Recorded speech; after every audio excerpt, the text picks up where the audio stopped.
Imagine a world where your teammates leave your meeting raving about how productive it was. A meeting where it was possible to bond and get work done at the same time. And a meeting where you caught the eye of senior leadership because of how engaging your content was.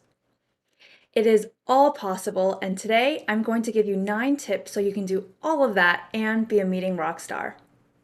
Meetings are not going away anytime soon. But we're facing a lot of challenges with the way they're being done, especially in our virtual and hybrid offices. More and more seem to get added to the calendar, and they're becoming less and less effective, leading to things like burnout, Zoom fatigue, and ineffective teams.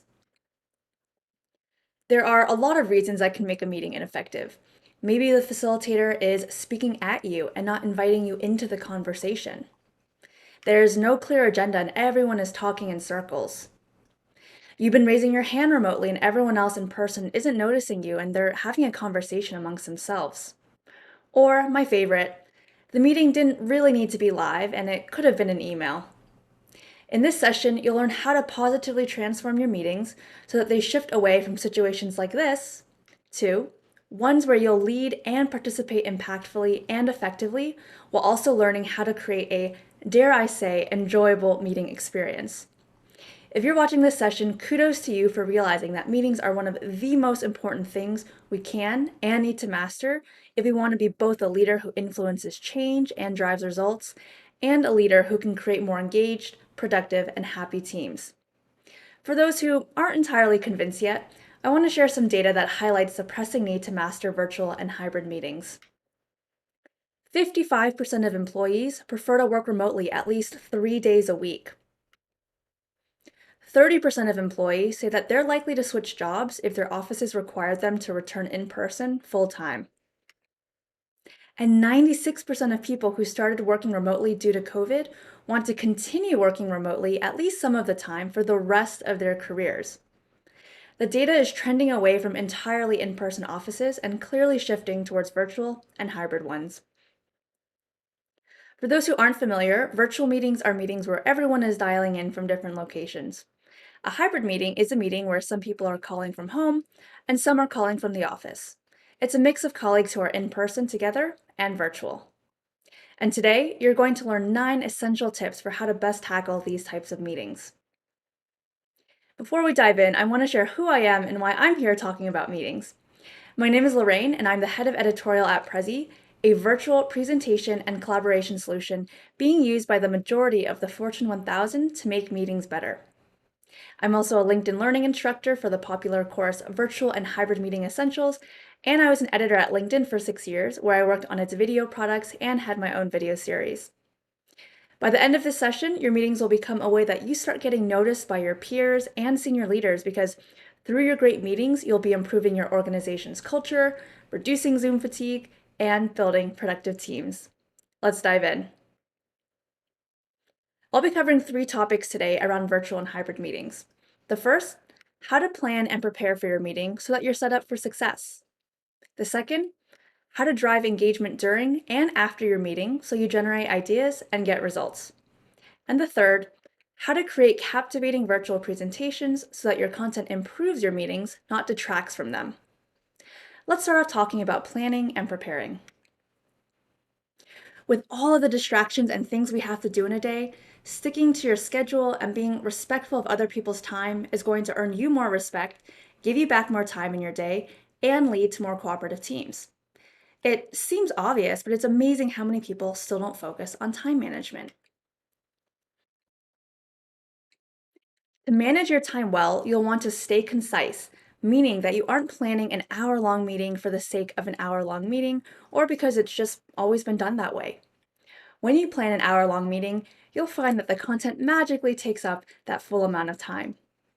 So instead of 1 hour, try a 25-minute meeting, or go even bolder and plan 15-minute meetings. I even know someone who does 8-minute syncs. You also want to make sure that you're being respectful with your colleagues' time in meetings, which means starting and ending on time. I know I personally get so frustrated when I arrive to a meeting on time and then we wait around for 5 minutes for everyone else to trickle in. That gives me no incentive to show up on time for the next time a meeting is scheduled. If you start the meeting on time, people will get there on time. Otherwise, they know that they'll miss something. When you're doing this, you're setting the tone for what you expect. The same thing goes with ending on time. I also get frustrated when meetings run over because I usually have something else to do or another meeting to go to. Respecting your colleagues' time ultimately means respecting your colleagues. I do have a caveat here when I say end your meetings on time. To me, ending on time means ending 5 minutes ahead of the half hour or hour. In person, we had time to run in between rooms, so why don't we get that at home too? At home, it's important that we have those breaks to reset and context switch, and of course, to go to the bathroom. After you've figured out the timing of it all, you'll want to next focus on creating a solid agenda. If I don't see an agenda in a meeting invite, I just don't accept it. Without an agenda, meetings are aimless, unfocused, and unstructured. With your agenda, you'll always want to include your goal. I actually had a colleague at LinkedIn who would start off every meeting saying, "This meeting will be a success if dot dot dot." And it sounded kind of funny at first being so explicit about it, but it really did keep us all focused on what we needed to achieve.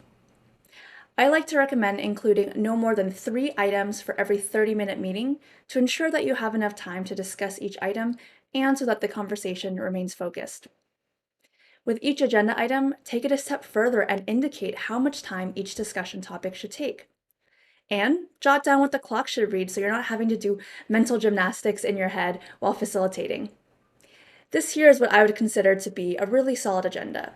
Yes, it's probably going to take a little bit of extra time than what you're used to, but it will be less work than if you had to schedule multiple additional meetings to get something done because you didn't have these focused discussions to begin with. I'll turn it back to you all now. As you reflect on your own meetings, think about ones you've had that could have benefited from the focus and structure of an agenda, and then think about the first meeting you want to add an agenda to right after watching this session. Next, let's talk about leveraging async communications. For those who don't know, async communication is communication that isn't dependent on time and it doesn't require an immediate response. That would be things like email, whereas chat programs like Slack or Teams usually imply that you're looking for an immediate back and forth. So in this example here, you'd only have overlap in working hours in the blue portion, so async would be needed to use for all other times. Async communication is one of my favorite types of communication before and after a meeting. Let me give you an example that many of you can probably relate to. I got invited to a task force and they wanted to figure out next steps for how we were going to implement a new policy. There was no other information.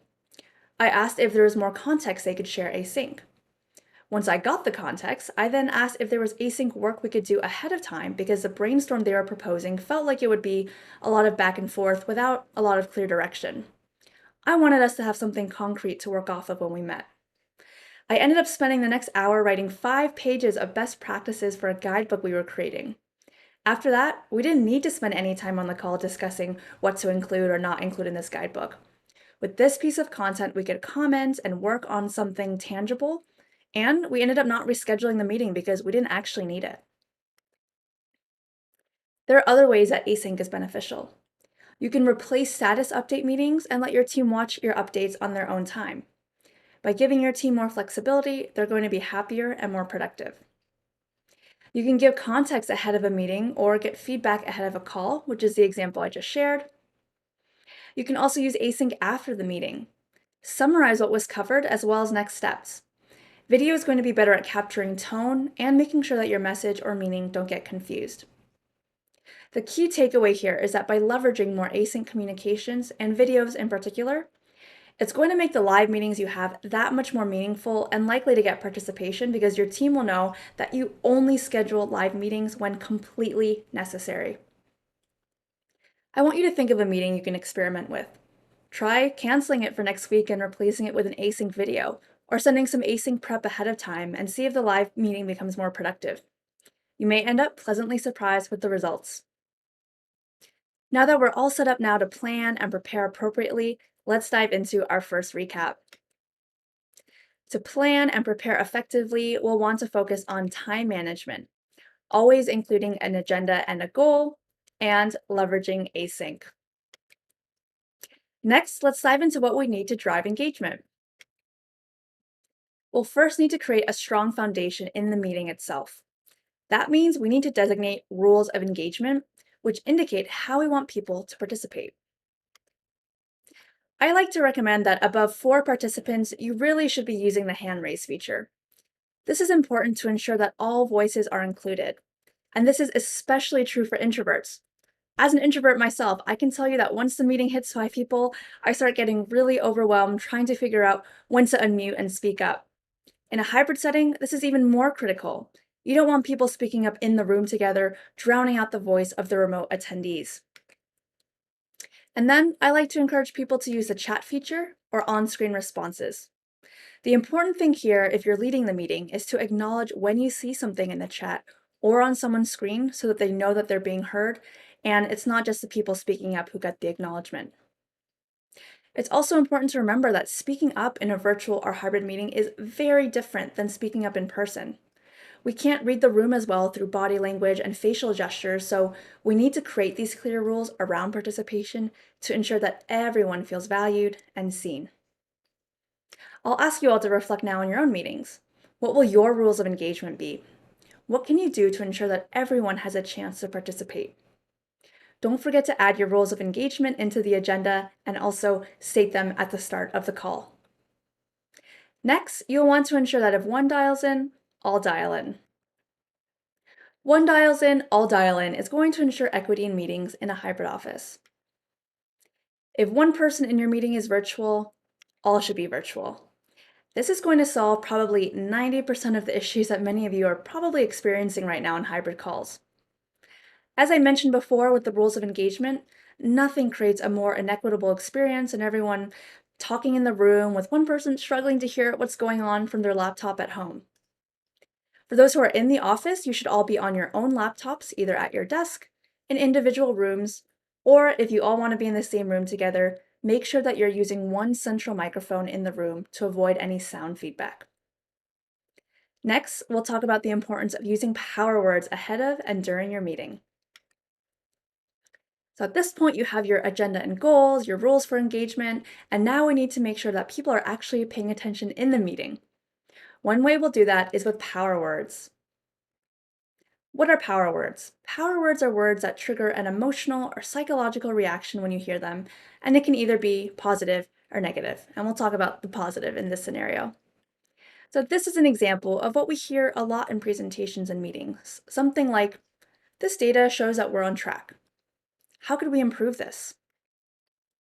This exciting data shows that we're gaining command of the market. Words matter, and power words can act as a dopamine hit to the brain. This is because that when you use power words, you're waking people up out of autopilot from hearing the same boring thing they're used to hearing over and over and over again. We want to hear and see things that excite us. Here's a list of power words you can use in your next meeting. There are hundreds out there. I just picked a few of my favorite here. And I'd like you to choose which one you'll try to incorporate into your next meeting, or feel free to look one up and come up with a different one entirely that you'll commit to using. Here's another powerful example of what power words can do. They can prime people. Some of you may be familiar with the yogurt study by Brian Wansink. What he did is he got a room of people together in a dark room, and he asked them to rate how the strawberry yogurt tasted to them. 59% thought that it had a nice strawberry flavor. Turns out, it was chocolate yogurt the whole time. They had been primed to expect something else. You can do the same thing with the words you use ahead of your video calls. How many of us have gotten a calendar invite that looks something like this? Lorraine and Andrew one-on-one. Ugh, I'm already dreading it. But what if we change it to something like this? Power Brainstorm, design ideas for company rebrand. I now know what the meeting is about. It feels more high energy when I see words like power and brainstorm, so I know I need to show up with ideas. And the emoji even makes it more fun too. Once you've primed people to come with this energy and mindset, you'll be better positioned to have more fruitful discussions during the meeting. And that leads us to tip number 5, encouraging two-way participation. To encourage two-way participation and avoid meetings when one person is talking at everyone the whole time, you'll first want to use the passive to active meeting framework. I created this framework to break down the essential steps facilitators need to consider when leading a video call, and I encourage you all to download it to take notes about what you want to do for each section. The first is to warm up the crowd. And if that sounds like you're an entertainer, you are right. We need to put on the hat of entertainer when we facilitate a meeting and find new ways to engage people and get their energy levels up. Video requires us to do more than we did in person because video mutes energy on camera. Also, when everyone joins a call and it's awkwardly silent or the small talk is always asking about the group's weekend or the weather, that's also setting the tone for the meeting and people are already going to go into it dreading it. Instead, you can do things like play music, have a question of the week to kick things off, or simply ask more creative questions like, what are you working on right now that you're really excited about? The second step is to invite people to participate. Show that you want people's ideas and opinions by asking questions. And one great idea I heard recently was to ask everyone to ask a question at the start of a meeting to show that questions are valued at all levels. You can also try things like polls to get the juices flowing or ask people to write something down.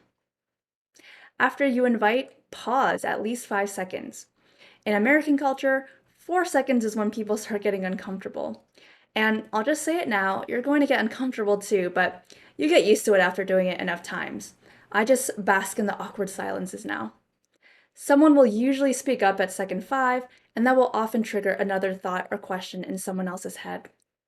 And again, you'll want to remind people they can also ask in the chat or through other virtual collaboration tools, which I'll touch on shortly. Then you'll want to observe and listen. Repeat back what you're hearing to show you're tuned in. Label problems you hear. Lean in towards the screen for a physical indicator of engagement. Then interact by asking follow-up questions, building on top of what someone said, and simply thanking people for chiming in. Video is still scary to a lot of people, so let's find ways to create a safe space and make people feel comfortable and valued. And then we start back at the invite step again. Now I want you to take a moment and think about which step you would focus on first. As you continue to find ways to encourage participation, you'll want to ensure that your team is set up with the right tool set because having one will be key for the invite and interact steps here. We hear a lot of people talking about Zoom fatigue and video burnout, but this is because people aren't using virtual to its full potential. We're on video, but we're using it in the worst ways possible with screen shares and ineffective ways to collaborate. I wanted to share a few of my favorite tools with you to make your hybrid collaboration better. Since we're at an Atlassian conference, I'm going to start off highlighting Atlassian, which our marketing team uses for project management, and Confluence pages, which are like internal wiki pages. I love Slido. I personally love the ability to upvote questions so you can see what's on everyone's mind. They also have polls, word clouds, and other fun features. And this is a great tool to send before, during, and after meetings to get people thinking and contributing. And it's also really helpful for introverts who prefer a little bit more time to think. I just discovered that Polly has a meeting feedback tool in Slack, which makes it very easy to get feedback after a call to see how effective your meeting was. Figma is wonderful for sharing and brainstorming designs. We actually used it recently for a hack week and we had an onboarding flow laid out and we all added post-its throughout the flow. It was super effective and impactful. And of course, Prezi Video for more engaging meetings and presentations. Next, let's talk about the importance of asking specific questions to generate conversation, and this will also be something that you can use with the passive to active meeting framework for the invite step. Asking specific questions is going to be one of the things that I think is most important to have an effective and productive meeting.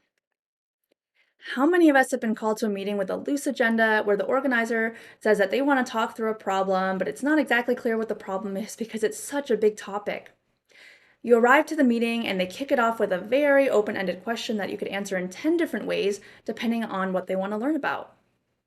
When you can come to the meeting with very specific questions that you want answered, it helps focus the conversation and allows you to think through what issues or questions you need resolved ahead of the call instead of figuring it out during the call itself. So instead of, I want to discuss our concerns if we move our blog, you can try something like, what concerns do we have moving our blog for 3 areas: SEO, design, and engineering? What will impact your team the most, and is there anything else we should consider? Instead of, how do we want to proceed with this task force? You can ask questions like, what is our success metric? How often do we want to meet? What work can be done async?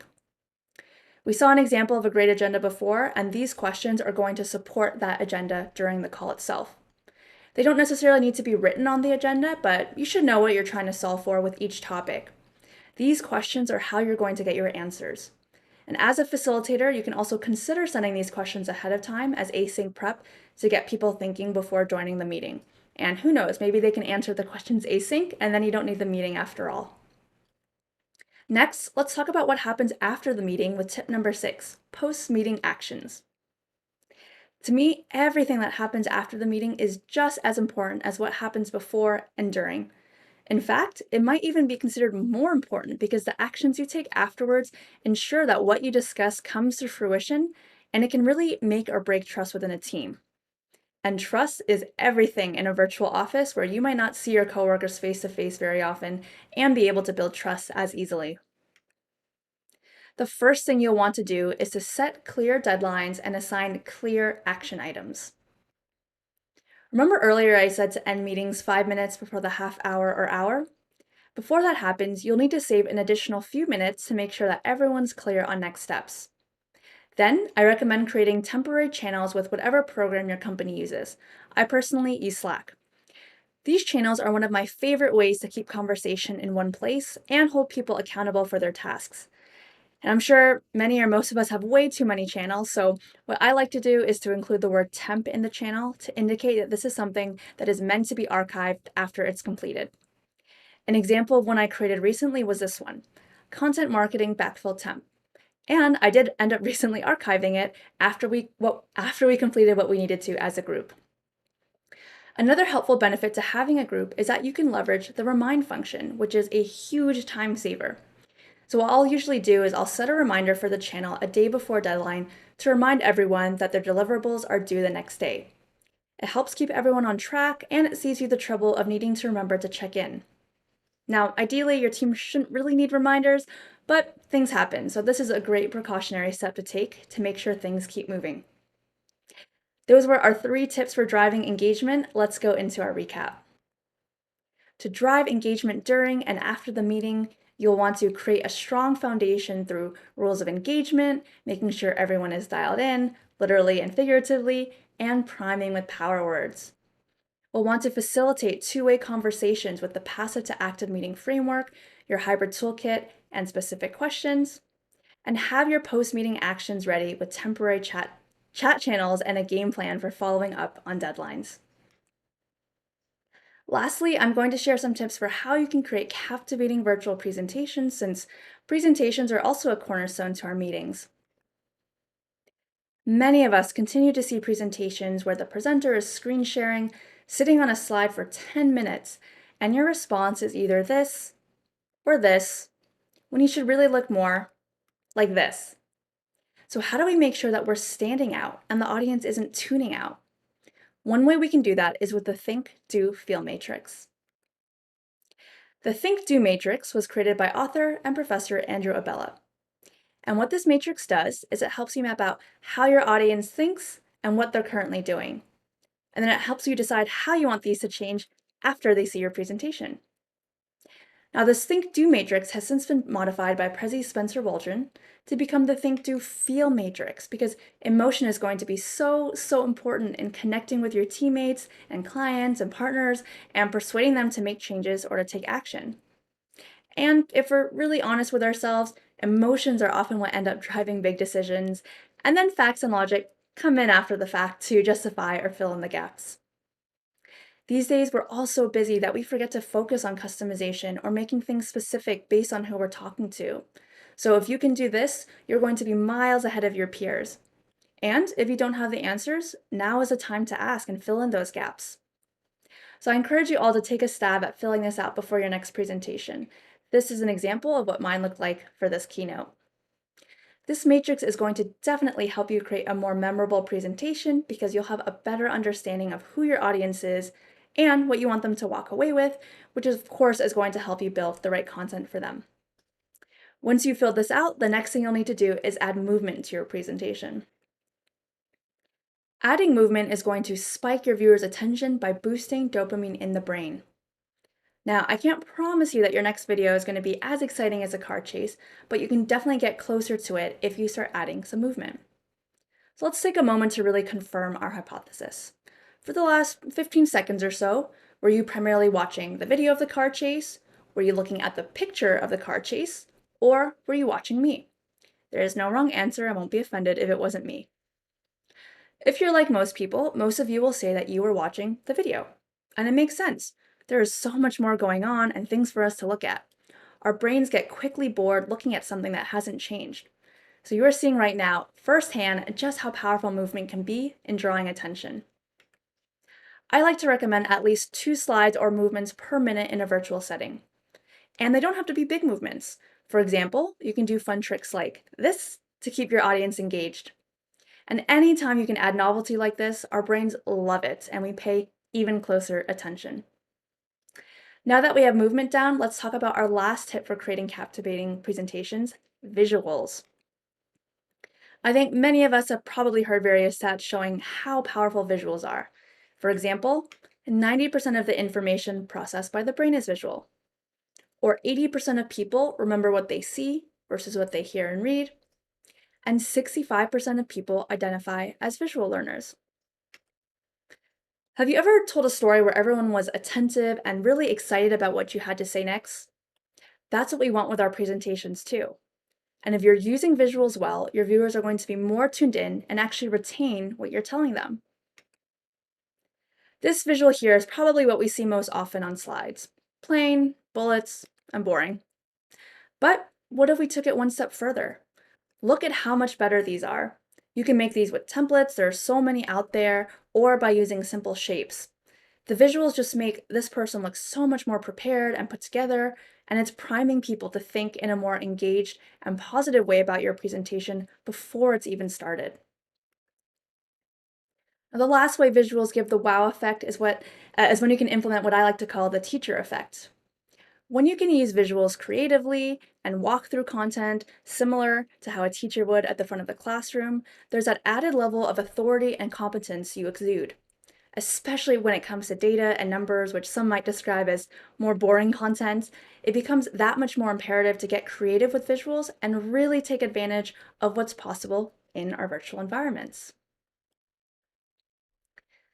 Think about the next presentation you'll have and think about those slides you typically add a lot of text for and how you might replace some of that text with a visual. Now, let's enter our next recap. To create captivating virtual presentations, you'll want to use the Think, Do, Feel matrix, add movement, and use visuals. And with that, we conclude our 9 tips. For anyone who would like to give feedback and answer a few simple questions, I would really appreciate that as it helps me with future speaking engagements. You can access it at prez.is/Lorraine Atlassian Team 22.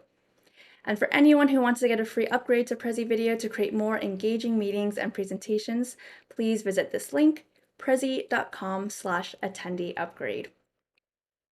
Thank you so much again for tuning in. If you have any additional questions or just want to connect, you can add me on LinkedIn. And if you're looking for more tips for how to build your virtual influence and accelerate your virtual career, I hope that you'll subscribe to my newsletter at lorraineklee.com/learn.